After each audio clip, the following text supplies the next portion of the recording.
சென்னை மக்களுக்கு வணக்கம். யோகேஷ் அவர்கள் போரூர் முகலித் வாக்கத்திலேருந்து பயிற்சி எடுத்துக்கிட்டு இருக்காரு. அவர் ஆட்டோமேட்டிக் வாங்கியிருக்காரு, மேனுவல் வாங்கலை. மேனுவலில் கொஞ்சம் கற்றுக்கிறதுக்கு லேட் ஆகும், அப்படின்றதுனால ஆட்டோமேட்டிக் வாங்கிட்டார். புது காரில் 4ஆம் தேதி மே மாதம் 4ஆம் தேதி டெலிவரி கொடுத்தாங்க. 5ஆம் தேதியே நம்ம கிளாஸ் ஸ்டார்ட் பண்ணிட்டோம். புது காரில் 5ஆம் தேதி 2 மணி நேரம் பேசிக் சொல்லி கொடுத்தோம். அடுத்த நாள் பார்த்திங்கன்னா ஹைவேயில் ஒரு 4 மணி நேரம் ப்ராக்டிஸ். 2வது நாளே ஹைவே கொண்டாந்துட்டோம். நாள் பேசிக் சொல்லி கொடுக்கும்போது ஏகப்பட்ட பயம் இருந்துச்சு. அதுக்கப்புறம் ஹைவேயில் அடுத்த நாள் ஹைவே வந்தோடனே சின்ன பதட்டம் ஒரு 1/2 மணி நேரம் இருந்துச்சு. 1/2 மணி நேரம் கழித்து பதட்டம் குறைஞ்சிச்சு. இன்றைக்கி 107 கிலோமீட்டர் ஸ்பீடு வரைக்கும் ஓட்டியிருக்காரு. கான்ஃபிடென்ட் லெவல் நல்லா பில்டப் பண்ணியிருக்காரு. ஸோ ஒரு 5 வருஷத்துக்கு முன்னாடி லைசன்ஸ் எடுத்தவர், அதுக்கப்புறம் ஓட்டலை.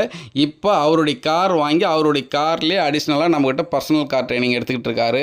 இந்த 7வது நாள் முடிவில் அவருடைய ரிசல்ட் வேறு லெவலாக இருக்குன்றது இன்றைக்கி அவர் ஓட்டுற டிரைவிங் வச்சே நம்மளால் சொல்ல முடியும். சாய்ப்ரஸ் பர்சனல் கார் ட்ரைனர்ஸுக்கு கால் பண்ணுங்கள். 7 நாள் பயிற்சி, அதில் 20 மணி நேரம் ட்ரைனிங் இருக்கும். உங்கள் வீட்டுக்கே வருவோம், உங்கள் கார்லேயே பயிற்சி கொடுப்போம். எப்போவுமே உங்கள் காரில் பயிற்சி எடுக்கும்போது நாங்கள் பயிற்சி முடிச்சுட்டு வந்ததுக்கப்புறம் அந்த பயம் இருக்காது உங்கள் காரில். ஏன்னா நீங்கள் வேற ஒரு கார் ஓட்டிட்டு உங்கள் காருக்கு வந்தீங்கன்னா திரும்ப ஒரு பயம் வரும். அப்போது பயிற்சி எப்போவுமே உங்கள் கார்லேயே எடுங்க. சிட்டி ஃபுல்லாக சுற்றி காமிச்சு நல்லா அழகாக ஓட்ட கற்றுக் கொடுக்குறோம். நன்றி நன்றி நன்றி.